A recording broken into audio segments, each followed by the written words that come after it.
Hey, football fans, and welcome to another episode of The Football Connection. As always, I'm your host, Brock Boyd, and today we are joined by our very special guest and previous guest host, Dylan Miller. Dylan, how you doing, buddy? I'm good. How you doing, Brock? And I'm doing wonderful. So here we are, into the offseason now. Kind of an anticlimactic end to this really kind of exciting season. Yeah, high-flying offenses and then kind of a little bit of a letdown in the Super Bowl. A little bit of a letdown. Now, I know, you defense fans, you're going to disagree, but for those of us who do like, high-flying games, that was just, whew. I felt like even the halftime show was a little just, man. Just a little man. Yeah, the whole thing was, but whatever, 2018 is behind us. It was exciting for you. I know the Chiefs had a phenomenal season. We did, but it's time for 2019 offseason. Yeah. 2019 offseason. And here we are. We are, less than a month away or a month away today from the league opening up and free agency starting, which is always exciting. Yep. Second best day of the year after the Super Bowl. Right, yeah. I can't wait. I feel like this is a really defense-stacked free agency. And so we're going to see a lot of teams making some moves. And so, anyways, today's topic that we're going to be going over is just the entire AFC West. We're going to be talking about team needs, the draft, notable free agents, just kind of things you want to talk about, things you think your team needs, or Denver or LA or Oakland or Vegas. When are we going to Vegas? Yeah, 2020, I think. 2020. So we got one more season. All right. So yeah. So all right. But before we do jump into that, do you have any thoughts on this last season that you want to? I mean, this is one of the most successful seasons for the Chiefs. Right. So, I mean, as a Chiefs fan, we were super hyped. Yeah. We were super hyped for the next 10 to 15 years with Mahomes as our quarterback. So, sure. As a football fan, I'm excited because I get to watch the Chiefs all the time. So. Right. Well, you said that about Patrick Mahomes. First year, I mean, unbeaten, breaking records. I feel like, though, with a quarterback like Patrick Mahomes, you don't have a longevity as much of a – instead of 10 years, you're looking at maybe 5. When you got a quarterback who's running around a lot, who's using his athleticism as a real big tool, we know that football players every year, eventually it's going to start – those legs are going to get a little less. Right. And he's young. You got some time. Yeah. But closer to 30 – I don't know if that's still going to be there. Yeah, I mean, we'll see. Time will tell. I mean, I'm hoping that he turns out to have like an Aaron Rodgers type of career. Yeah. I mean, to me, he throws the ball like Aaron Rodgers and he kind of moves around like an Aaron Rodgers. I mean, we've seen Aaron Rodgers kind of durability go down the last 5 years, and that's what we have to expect. Right. Nobody lasts forever, but we're hopeful. Well, yeah, where you see Aaron Rodgers, I see more of a Cam Newton or a Michael Vick and Robert Griffin III. Those guys, that's what I see in your quarterback. Because Aaron Rodgers is technically, he's still a pocket passer where he can move a little better than Peyton Manning or Tom Brady. Right. That pocket passer it's so important to utilize him. Can Patrick Mahomes figure it out? Sure.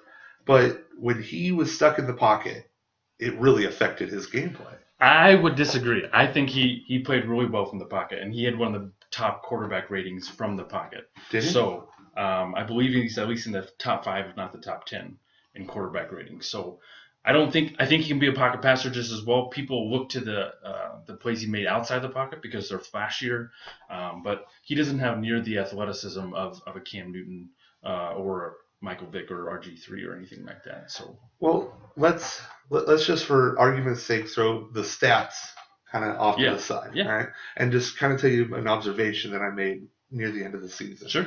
All right. I noticed that when defenses were playing against Patrick Mahomes, it was just slam him up the middle. Yeah. All right.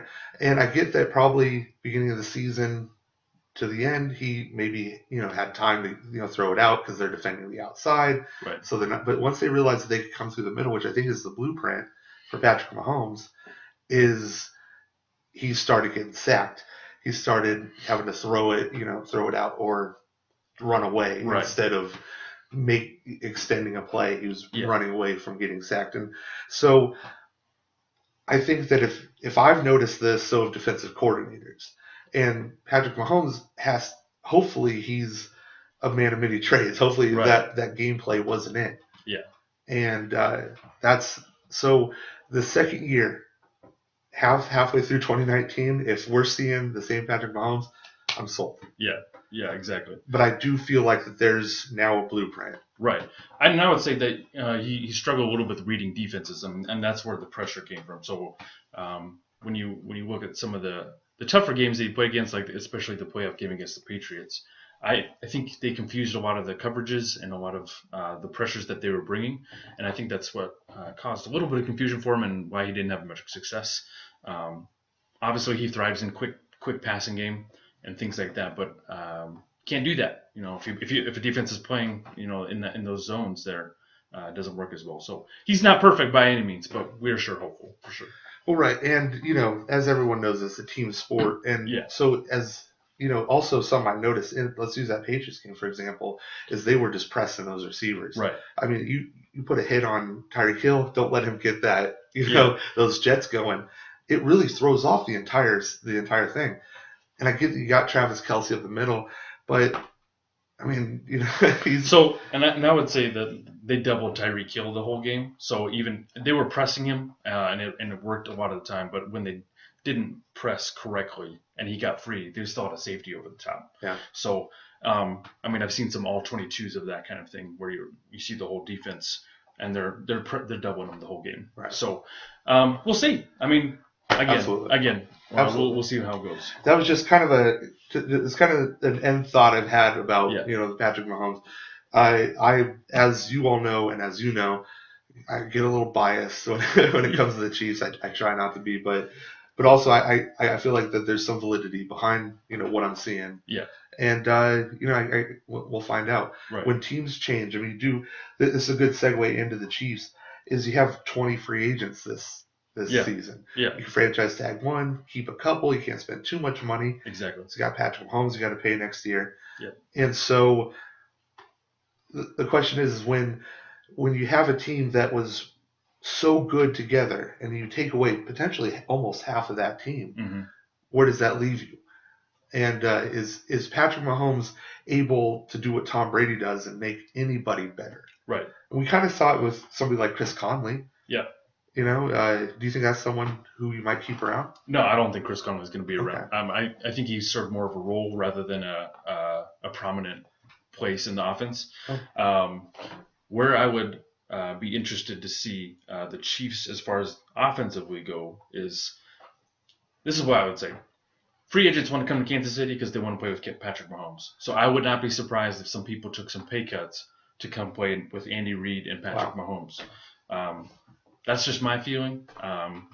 You can see it with like Sammy Watkins. We paid him a lot of money, but like Kelvin Benjamin took a really cheap contract at the end of the season just for a chance to play in the playoffs. Sure. So, and he's just a big body for the end zone. So, I would be interested to see how this kind of plays out because I would say that people want to come play in Kansas City. Right. Well, and that's a really good point. I mean, we saw with Denver a couple years ago, and Peyton Manning was there. Exactly. People wanted to come play. Wes Welker. Yep. Yeah. I mean, Emmanuel Sanders. I mean, they just piled the weapons in there. Yeah. And then their offense just exploded. Right. And, of course, Peyton Manning is Peyton Manning. Yeah. And when he's running an offense, you and I could be receivers scoring touchdowns. Yes. I mean, no Sean Moreno had 10 catching touchdowns that season, like that 2013 season. So I mean, you're right. It could bring in people. There's not really a whole lot of receivers going into free agency. I mean, obviously, this is the huge one, Antonio Brown. Yeah, exactly. Looks like he's going to the Niners. Yeah. And I wouldn't say that we need Antonio Brown. It would just be filling in the third and fourth receiver better than what we have, if that's what we kind of feel like we need. So yeah, and you get Tyreek Hill to get his route running the way that AB does, which I don't know very many who can. But imagine Tyreek Hill running just amazing routes. That's going to help him when those legs start wearing out, because that speed's going to gradually decline. And I think Tyreek Hill has proven himself. The first couple of years I wasn't sure. Yeah. But now, definitely. And with Patrick Mahomes, just that offense works together. Yeah. Everybody kind of complements each other Right. in the styles that they are. And I think it's a tribute to the GM and the coaching staff, because they're playing well to the offensive strengths for sure. Yeah. And so do you consider, obviously you consider this season a win, but do you consider the loss part of the curse? Is it just like we're never gonna get there? You won one playoff game. Yeah, we won a playoff game against the Colts and at home, who were on fire. Yeah, exactly. So or are you thinking next year? All right, we're gonna be 1 or 2. Yeah. Is that what you think? 1 or 2? Yeah, we're shooting for top seed. And we got 2 ghosts off our back with that Colts game. We haven't won a playoff game at home, and we couldn't beat the Colts in the freaking playoffs, man. So we got both of those monkeys off our back, and we're shooting for 1 or 2, probably. Hope for first or second seed in the playoffs next year. Something I'd like to do on another video this offseason is talk about what teams in the AFC could really make an impact against that. Yeah. I'm not going to sit here and say Denver is. Right. I'm hoping Denver gets a wild card spot at this point. Right. Pulls the 2012 Baltimore Ravens. Exactly. And does their thing. Yeah. That's what I'm hoping for, because I'm not sold on our offense. But there are other teams that could potentially get better and, really challenge the Chiefs. Yeah, exactly. I mean, there are a handful of good playoff teams and in the AFC to push for those seeds. The Colts, for instance. Yeah, exactly. Colts and Texans. I mean, both of those teams are in the same divisions, and they're young, and they have good young players in both of those teams. I know this is probably not going to happen. Could you imagine Antonio Brown going to the Texans? That would be nuts. That would be wow. That could be really interesting. Yeah. Which, I really think it's going to be the Niners. I think that's sold. I don't know if you saw Antonio Brown today or it was today, the tweet about saying goodbye to the Steelers and moving on. Yep. So that's, at least now we're not questioning that, because there was kind of some backtrack from the owner saying, well, we'll see what happens. Exactly. But no, I think him with the Niners, that's nasty. That'll be good. That'll be good for the Niners. Holy cow. Yep. They get that defense up a little bit. Yeah. Anyways, we're getting off topic.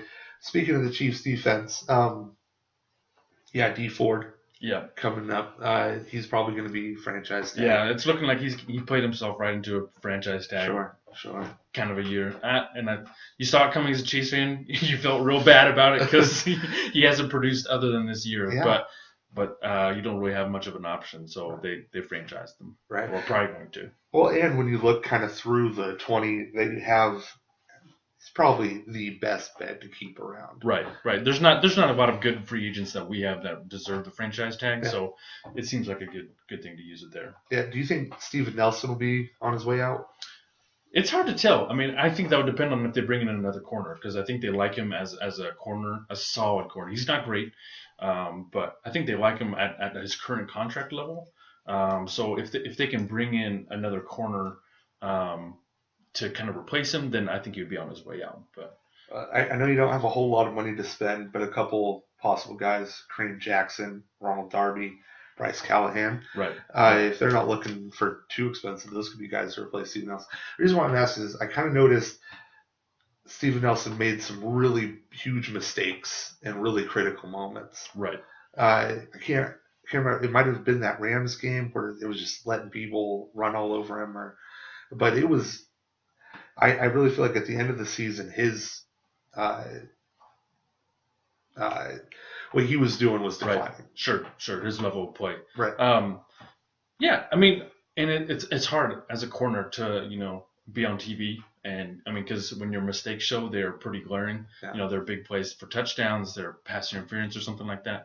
So, and you don't get to see when he had blanket coverage. Nobody notices that. So I can't speak to that. I haven't watched a lot of Steven Nelson film myself, but he had more glaring, big plays against him than maybe some of the other corners, and that could be game planning by the other offenses. I'm not really sure. I can't speak a lot to that, but I would say that he more than likely is probably on his way out. But I wouldn't be surprised if the Chiefs kept him. Okay, yeah, because really for the Chiefs, you take your offense and move it to 15, or defense. You take your defense, move it to the 15s. Right. You're going to be exponentially better. Exactly. Because we let you relax. Well, Yeah. 31st. There was 30, one basically. team worse. And so, like, yeah, you get up to just 15, which I know you have a new defensive coordinator, which I think was time. Yeah, it was time for a new defensive coordinator, new defensive staff, and we've got, like, I think 3 new defensive staff underneath him too. So we were excited about getting some new defensive players. Yeah. I mean, new defensive coaching just in there, because it wasn't working. It wasn't working as the Chiefs, and so we have to find a way to make what we have work, and that wasn't happening with Bob Sutton. Well, and just kind of, I want to end it on the. I want to talk about 2 things, and then end it up kind of with the defensive subject. But for you guys, running back, are you sold with the current running back situation you have? Do you think you can improve? Well, you can always improve on it, but do you think you're going to improve on it?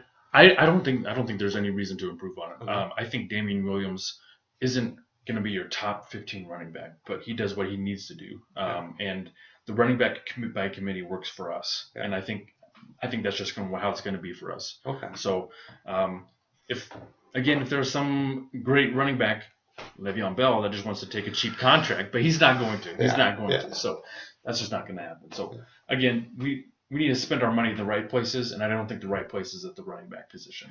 I agree with you. Spend money on defense. Didn't you give David Williams an extension? Right. At the in the middle of the season or end of the season sometimes. Right. So, okay. So he's paid there at running back. Now, it's kind of a sad subject for a lot of Chiefs fans, but Eric Berry. Right. Where are we at there? His coverage against Gronk was abysmal. Yeah. Yeah. I mean, it was Gronk made huge clutch plays. Yeah. Yeah. And I mean, it was Gronk, but it's also old Gronk. Yeah, and it's old Gronk. Yeah. It's blocker Gronk. Like, that's what he did best this season, was an amazing blocker for Sonny Michel. Right. So, where we at, like, he's got to have some money owed to him next year. Yeah, I mean, he had a big contract 3 or so years ago, so he's kind of at the end of it. I think he has a year or 2 left. But it's kind of like a Derek Johnson situation. I mean, we're gonna have to cut ties. I mean, the level of play is just not there, and as much as I hate to say it, I mean, he's just not healthy. Yeah. Like, he's a stand-up guy and one of the best locker room guys we will ever have, but he's just not healthy, and he can't be counted on a week-to-week basis. So, who do you think could step up and take that veteran role back there? Earl Thomas. That'd be nice. That'd be nice, but that's a Dallas. Yeah. He's going to Dallas, right? Yeah. I mean, yeah. But, I mean, wow, that'd be insane, right? That'd be crazy. Like that'd be wow. I don't think you have the money for Earl Thomas. I don't think we'll get Earl Thomas either. It's a dream, and he would play well in our system. But I think we have a couple young players that are suited and ready to go. I mean, they played at the end of the season, and our secondary got better in the last half of the season. We had markedly improved yards per game, points per game. So I think our young players can do it. Will they be top 15 defense? No, I would say maybe top 20 to 15. You know, middle to the just behind. Yeah. And I think that'll be good enough. Well, right, and and especially it is a year 1 defense essentially. Right. You got a whole new scheme. Yeah. So maybe 2020, but I really feel like you're in this win now mentality. Yeah.